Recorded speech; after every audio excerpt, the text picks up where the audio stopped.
The auctioneer's voice was sharp and dismissive. Lot 47, a blind mare. Useless for riding, useless for work. Do I have an opening bid? Anything for the meat buyer? The horse, a beautiful palomino named Willow, stood in the dusty pen, her head low. Her eyes, clouded over with a milky white, saw nothing of the jeering crowd or the cold, indifferent faces. She could only hear the sounds and feel the oppressive weight of despair. She had been a good horse once, before the sickness took her sight. Now, her owner had cast her aside, and her life was being measured in pounds of flesh. The silence in the auction house was her death sentence. No one wanted a broken thing.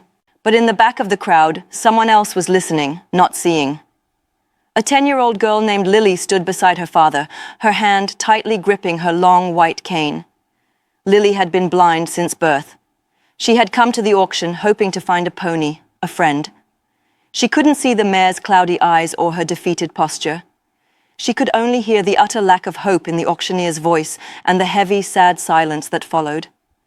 And she could feel something else, a strange pull, a silent kinship with the animal no one wanted. "Daddy," she whispered, her voice trembling. Can we get her?"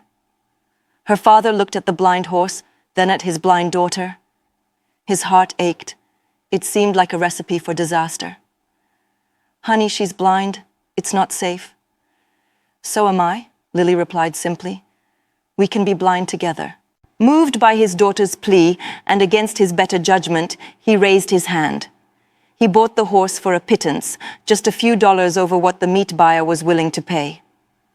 The crowd murmured, some shaking their heads in pity, others in scorn.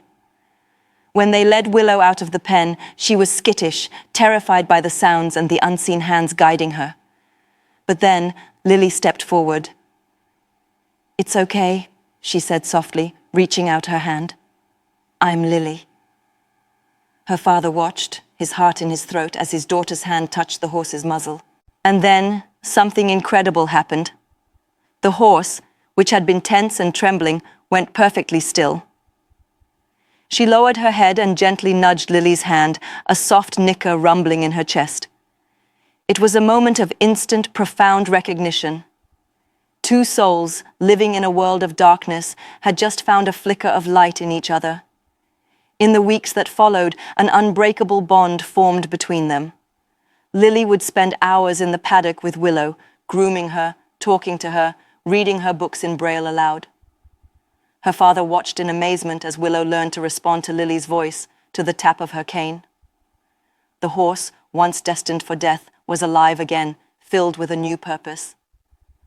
Lily, who had often felt isolated by her condition, was no longer alone. She had a friend who understood her world in a way no human could. They developed a system. Lily would lead, her cane tapping the ground, and Willow would follow, her steps sure and steady behind her. They explored the trails behind their farm, a girl and a horse navigating the world together. But no one, not even Lily, could have known the true extent of Willow's abilities.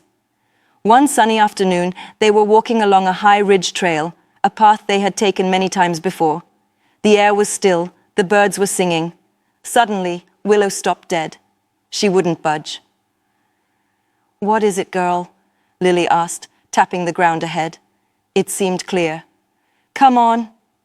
Willow tossed her head and let out an anxious snort, taking a step backward, pushing gently against Lily with her head. Lily was confused.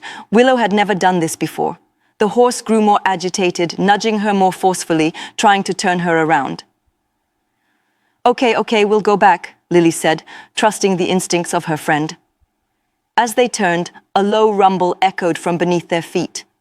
The ground trembled.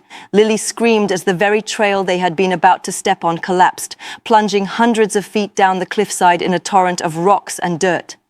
A massive rock slide had given way just seconds after Willow had forced them back.